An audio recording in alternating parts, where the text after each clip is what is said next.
Volveré, se llama el tema. Ya tenemos a nuestro invitado y le damos la bienvenida al doctor César Reynel Aguilera. Es un médico graduado en 1987, tiene un máster en bioquímica clínica.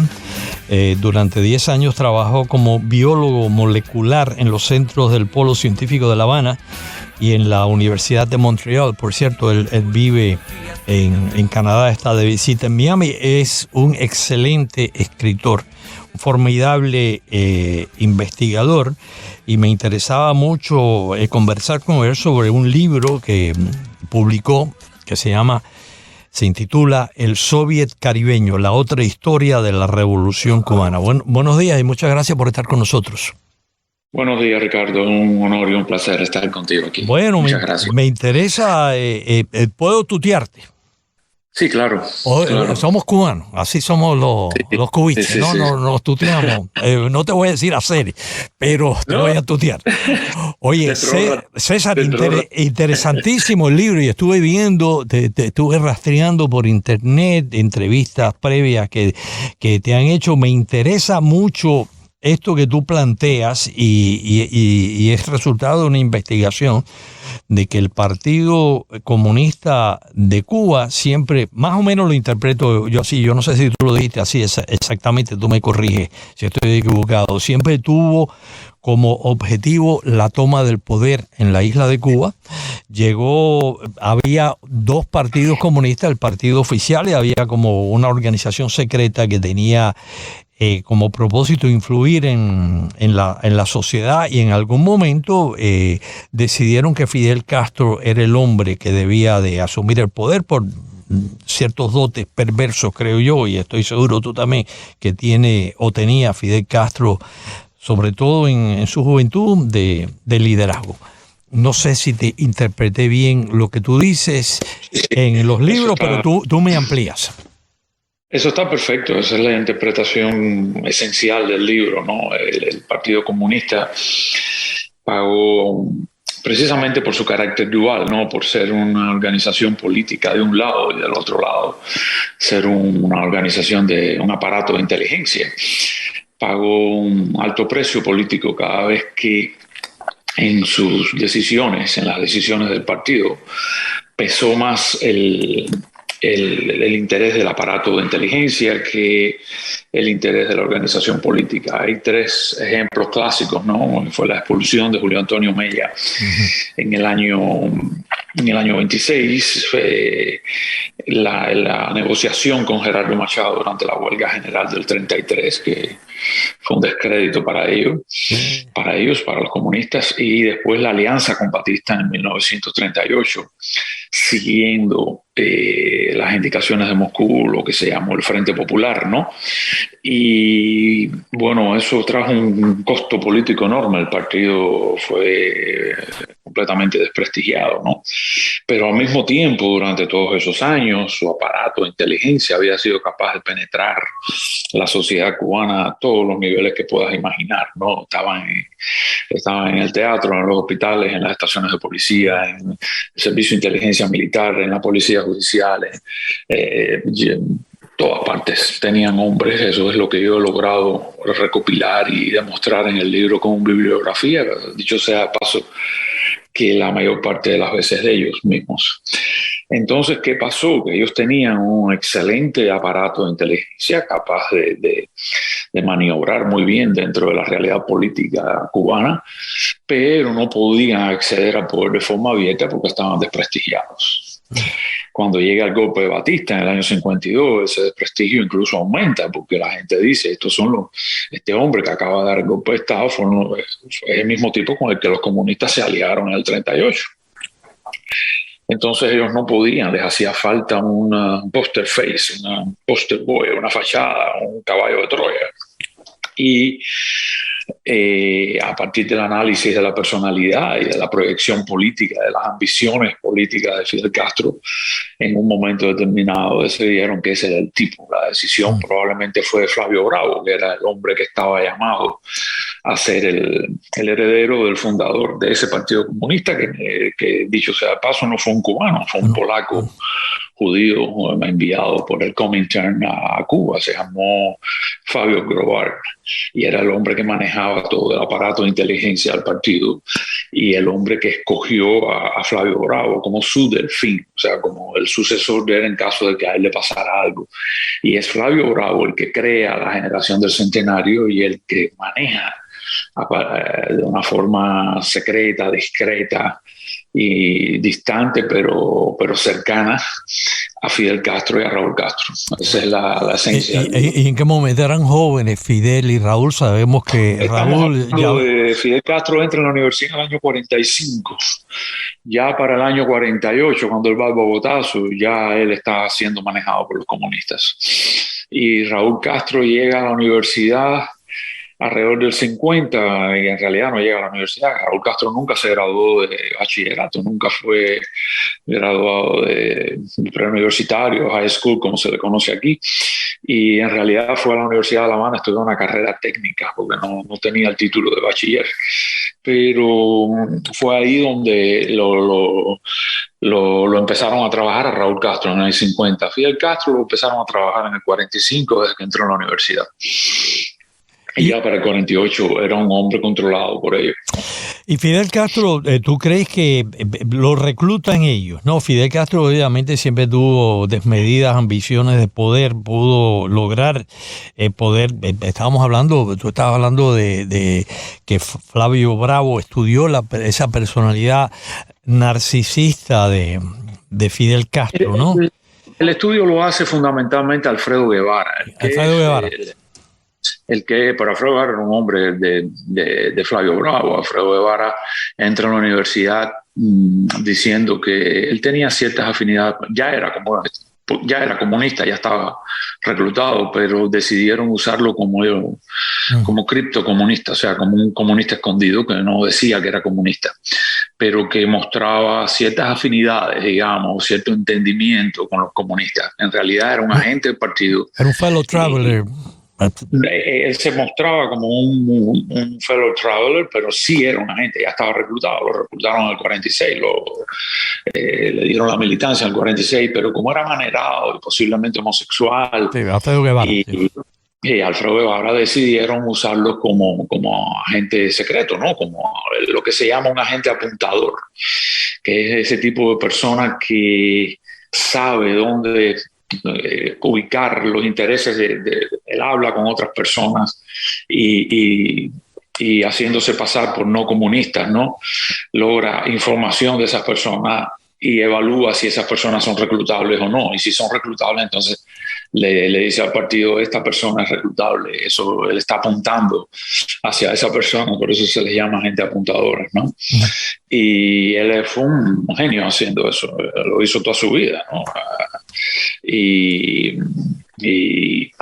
lo hizo con Fidel Castro. Es muy probable que haya sido Alfredo Guevara junto con Leonel Soto y junto con los otros comunistas que estaban alrededor de Fidel Castro, ¿no? El Chino Esquivel y toda esa gente, los que fueron haciendo la evaluación y dijeron, este tipo es un candidato quizás no idóneo, pero sí tenía algunas características que les venían muy bien. Por ejemplo, era hijo de españoles, tenía un antiamericanismo furibundo y congénito que venía de la cuna de su padre, y ese antiamericanismo era la forma en que los comunistas mostraban eso que ellos llamaban antiimperialismo, y tenía unas ambiciones extraordinarias y sobre todo tenía vectores de personalidad psicológicos, ¿no? Vectores psicológicos de su personalidad que para los profesionales del trabajo de inteligencia son muy fáciles de utilizar para manipular a una persona sin que la persona se dé cuenta que lo están manipulando, ¿no?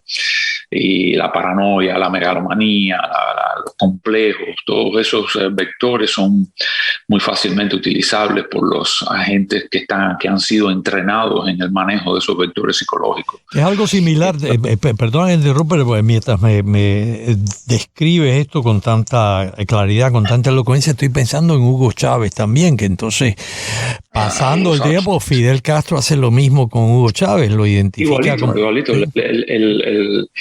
El caso venezolano es una extrapolación, ¿no? Es la misma receta. que usaron con Fidel Castro, lo que ya con más recursos, ya desde el poder. Los comunistas trabajaron a Fidel Castro desde la oposición, tenían un poder extraordinario, pero eran oposición. Imagínate tú lo que son capaces de hacer cuando están en el poder. Y en el caso de Hugo Chávez, no solo cuando estaban en el poder, sino cuando ya tenían 30, 40 años de experiencia de trabajo de ese tipo. Y es la misma receta, es evidente. Yo miraba y decía, están haciendo lo mismo. Se lo trataba de explicar a los venezolanos y me decían que yo estaba loco, ¿no? Sí, hermano. Bueno, los cubanos no. En Cuba, yo una vez conocí a un húngaro que había vivió poco tiempo en Cuba. Se fue de Hungría después del 56, después de que la Unión Soviética y sus aliados en Europa Oriental aplastaron la rebelión húngara, ¿no? Y entonces este húngaro me decía a mí, se fue creo que en el 61 de Cuba, vivió como 4 años en Cuba, que a él no le hacían caso. Y hablaba español, había estudiado filología. Y pasa así, a los cubanos no nos hicieron caso y ahora hay gente que no le hace caso a los venezolanos. Nadie piensa en cabeza ajena. Nadie aprende por eso es bueno que hables tú. Gente como tú. Cuéntanos, el libro está disponible en Amazon, se llama El Soviet Caribeño, la otra historia de la Revolución Cubana. Quiero que me digas, por cierto, tus papás fueron comunistas, tu papá fue presidente de la Juventud Comunista de la Universidad de La Habana, tu mamá también fue creyente en aquel momento. Sí, el viejo y la vieja tuvieron. ¿Se arrepintieron en algún momento? Porque yo conocí comunistas. Yo tuve 2 tíos, lo digo aquí, que eran comunistas. Uno era un tío político, un republicano español que terminó en Cuba. Murió arrepentido, murió totalmente en contra de aquel sistema. Hasta católico se hizo, una cosa casi milagrosa, ¿no? A lo mejor tú lo conociste en casa en algún momento. Se llamaba José Cid Rodríguez. Era un español de Murcia. Era pintor y escritor. Y tenía otro que ya era un comunista, niño rebelde, tíos políticos, tío rebelde de familia de cierta categoría, y por ser el niño rebelde de la familia se metió en aquello también, que era médico. Ese murió arrepentido también. Pero ¿cómo queda una curiosidad, y es una pregunta indiscreta, cómo queda la relación con tu mamá y tu papá? Con la vieja bien, con el viejo no bien, pero por razones familiares, no por razones políticas. Bueno, el viejo mío con muy poca gente hablaba de verdad, ¿no? Le decía lo que pensaba, y yo creo que yo era yo creo, no estoy seguro que las cosas más sinceras que dijo en su vida me las dijo a mí en el patio de la casa, limpiando el patio, tomando ron, y me hacía confesiones que si hubiera dicho en público que me las había dicho, él lo habría negado, ¿no? Y sí se arrepintió, pero nunca lo reconoció en público. Era un hombre muy paranoico, siempre quería sobrevivir y siempre quería que no le hicieran daño. Y de ciertas cosas no hablaba con nadie, solamente conmigo en algunos momentos muy particulares. La vieja sí se murió desencantada con aquello y apenada, ¿no? de haber sido parte de aquella barbaridad. Eso sí me lo dijo varias veces, con todas sus letras.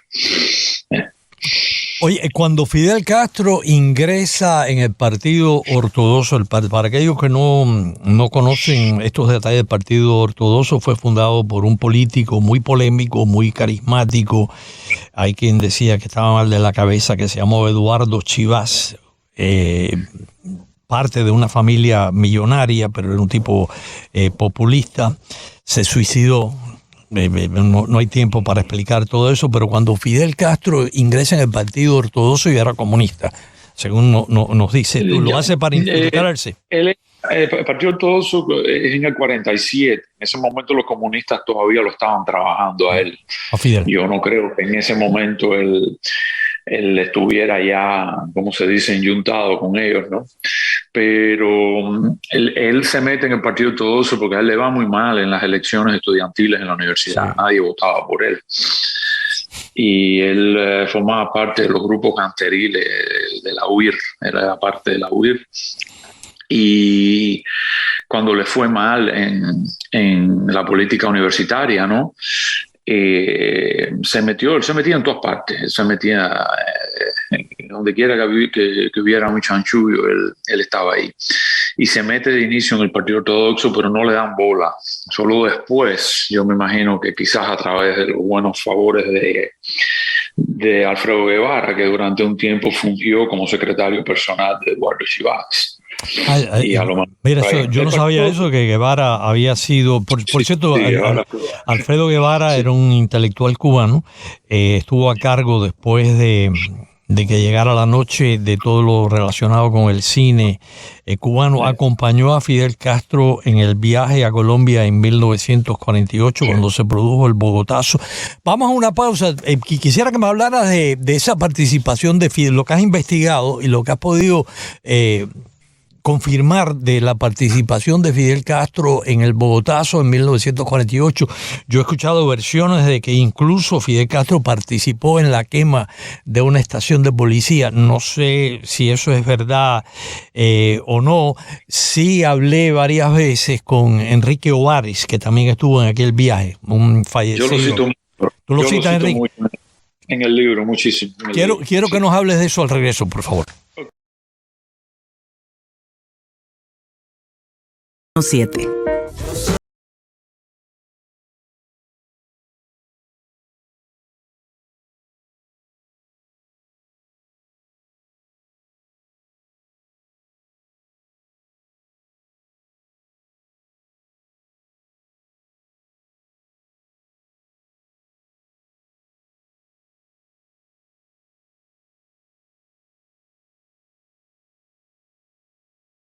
Estamos conversando con el doctor César Reynel Aguilera.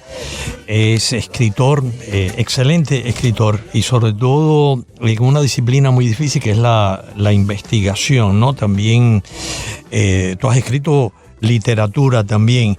Un auténtico intelectual, pero que además es médico. Es bioquímico, trabajó durante 10 años como biólogo molecular en los centros del Polo Científico de La Habana. En la Universidad de Montreal, reside en Montreal. Varias personas, César, me han pedido que dé los datos del libro. El libro se llama El Soviet Caribeño, la otra historia de la Revolución Cubana. Ya tengo varios mensajes de personas que me piden. Así que estamos aquí vendiendo el libro, vale bien la pena. Está en Amazon, ¿verdad? Y me imagino yo que está en algunas de las librerías locales aquí. De qué otra forma, lo vi, el libro en Amazon lo pueden adquirir tanto como un libro en sí o como digital. ¿Aló? Iraín, no tengo comunicación hoy. Habla, César, parece que cerraste el micrófono. ¿Lo estás viendo? Sí, yo no sé si César me escucha porque estamos haciendo eso a través de Zoom y creo que tiene el micrófono cerrado. Ok, ya. ¿Aló? Sí, no, que estaba hablando que varias personas ya se han comunicado conmigo, están muy interesadas en adquirir el libro. Yo les dije que está en Amazon, tanto como libro de portada, como libro como digital. Electrónico, sí, como versión electrónica. Y está también en inglés. Hay una versión que se titula el Soviet Cuba. The Secret Origins of Castro's Power, la Cuba soviética, los orígenes secretos del poder de Castro. Si hablan inglés lo pueden comprar en inglés, si hablan en español lo pueden comprar en español. Está en los dos idiomas. César, a mí me interesa mucho aquel viaje de Fidel Castro en 1948 a Bogotá, cuando después de la muerte de Gaitán, una figura política. Sí, él está en Bogotá cuando ocurre la muerte de Gaitán. Lo importante aquí a saber es lo que sucedió antes, ¿ok? Fidel Castro es miembro de la UIR y Y paradójicamente el MCR, que era la organización de Rolando Masferrer. Sí, que eran organizaciones estudiantiles y también incluían gente que no era estudiante y eran gatilleros, eran gente de gatillo alegre. Se fajaban a tiro. La dinámica era gangsteril. Entonces él se mete en Cayo Confite, que es una operación del MCR, de Rolando Masferrer, esencialmente de Eufemio Fernández, que es una cosa rarísima que tú te metas en la boca del lobo, porque la gente de Masferrer le tenía ojeriza a Fidel Castro, ¿no? Pero hay que recordar que la organización de Masferrer estaba bien penetrada por los comunistas, o sea que el hecho de que Fidel Castro se haya ido a Cayo Confite no es tan peligroso como podría parecer a primera vista. Mientras él está en Cayo Confite, de una forma muy de mucha suerte para él, ocurre la masacre de Orfila, en la cual su organización, la UIR, es diezmada. Y matan a Emilio Troy, matan a una señora que estaba embarazada. Es una cosa grotesca que ocurrió en el barrio de Orfila, en La Habana, ya cerca de Marianao.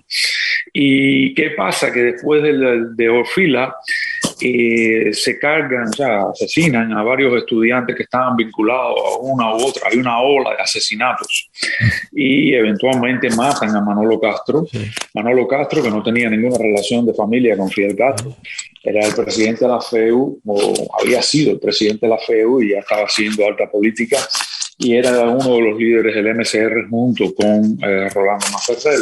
Fidel fue acusado de ese asesinato, ¿no? Fidel fue acusado de ese asesinato, entonces él tiene que salir huyendo de Cuba y le pide ayuda a los comunistas, y los comunistas lo sacan para Venezuela. Y en Venezuela ya se estaba cocinando boicotear la reunión de la OEA que iba a ocurrir en Colombia, y entonces él termina yendo junto con los comunistas para Bogotá, y ahí participa en el Bogotazo. Pero la idea de que Fidel Castro fue un líder que quiso ir al Bogotazo y que movilizó personas para ir al Bogotazo es una idea, eso es mentira, eso es esencialmente mentira, y no lo digo yo, lo dice Leonel Soto. Nadie puede acusar a Leonel Soto de ser anticastrista. Nadie puede acusar a Leonel Soto de no ser comunista. Y en la memoria de Leonel Soto está escrito con todas sus letras que Fidel Castro ningún estudiante le dio bola para apoyar la ida o el boicot a la reunión de la OEA en Bogotá, sencillamente porque la gente no le tenía afecto, no era un líder que la gente siguiera. Eso lo dice Leonel Soto así, con esas palabras, no es una cuestión que yo estoy inventando. Entonces, en realidad, él sale huyendo de Cuba porque la gente de Masferrer lo están buscando para matarlo por el asesinato de Manolo Castro, y a otras dos personas de la UIR los habían matado antes. Sí. Justo Fuentes, si mal no recuerdo, y otro muchacho también de la escuela de estomatología los habían matado. O sea, que le tocaba a Fidel Castro que lo mataran, y lo que hizo fue salir huyendo primero para Venezuela y después para Bogotá, después para no salió directamente de La Habana. Oye, déjame decirle a las personas, hay personas que no son cubanas. Rolando Masferrer fue una figura muy polémica. Se inició, un hombre muy brillante, un hombre, nadie duda de su inteligencia. Excelente escritor, graduado cum laude. Sí, peleó en la Guerra Civil Española junto a los comunistas, resultó herido. Era miembro del partido. Era miembro, sí, con las brigadas esas internacionales. Que por cierto, Cuba, yo conozco un poquito de la Guerra Civil porque precisamente estuve en mi familia gente que peleó de un lado y otro, y me hacían cuentos, ¿no? Entonces Masferrer peleó del lado republicano con los comunistas, era comunista, lo hirieron, quedó cojo, le decían el cojo. Luego se cambió, era un cambiacasaca, fue auténtico, fue baticiano, fue todo. Y fue sobre todo enemigo de Fidel Castro. Murió aquí, le pusieron una bomba en el carro. ¿Tú crees que fue Fidel Castro el que lo mandó a matar? No estoy seguro. No, eso no lo he investigado. Eso no creo que que pueda hablar de eso con propiedad. No he tenido...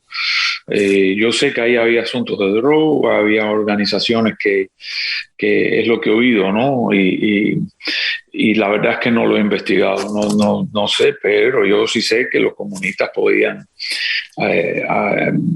haber detenido Ojeriza, ¿no?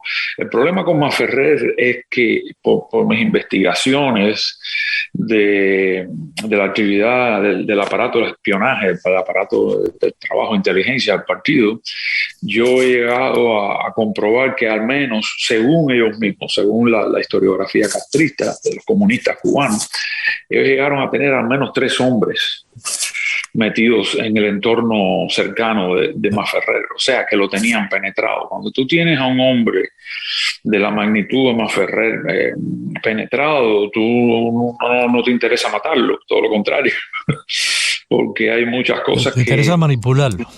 Exacto, tú puedes manipular a distancia, tú puedes manipular indirectamente. Entonces, pero la parte de Masferrer allí en los Estados Unidos yo no la he estudiado, yo no la he investigado. Ojalá que lo puedas hacer porque además de ser un excelente escritor, tienes el rigor ese de lo científico, de que no compartes una información si no la puedes verificar. Oye, se nos acaba el tiempo, continuaría la conversación, espero hacerlo. ¿Por qué Cuba? ¿Por qué tanto interés del Partido Comunista, de la Internacional Comunista, en hacerse de la isla de Cuba? ¿Por razones geográficas, por razones de su cercanía a Estados Unidos? ¿Por qué Cuba? Fallaron en México, fallaron aparatosamente en México. México es un país muy complejo, con una situación política extraordinariamente compleja y no les funcionó. Ellos intentaron en el 19 en México, por cierto, lo intentaron en el 19 en Cuba, no funcionó. Y fue en el 25 mandaron a Grobar. Grobar funda el segundo Partido Comunista de Cuba, no el primero. El primero lo fundó Marcelo Salinas en el 19, sí, pero no llegó a nada, no funcionó. Para que tú tengas una idea, hay un escritor alemán que se llama George Werth, W-E-R-T-H, si mal no recuerdo. Y él estuvo en América a finales del siglo XIX, hizo un periplo, ¿no?, por muchos países latinoamericanos, y al final le escribió a Henry Hayne, que era amigo de Carlos Marx, y el mismo Werth era muy amigo de Engels, y le dijo que había decidido, eso está la carta manuscrita del señor se conserva, o sea, esto es un dato fidedigno, le dijo que había decidido radicarse en Cuba porque él pensaba que Cuba sería el centro de todas las transformaciones sociales del continente latinoamericano. Estamos hablando del final del siglo XIX. Las razones son muchas. Cuba tiene una situación geoestratégica extraordinaria, tiene una cercanía con los Estados Unidos que el comunismo soviético siempre identificó como el enemigo a derrotar a largo plazo.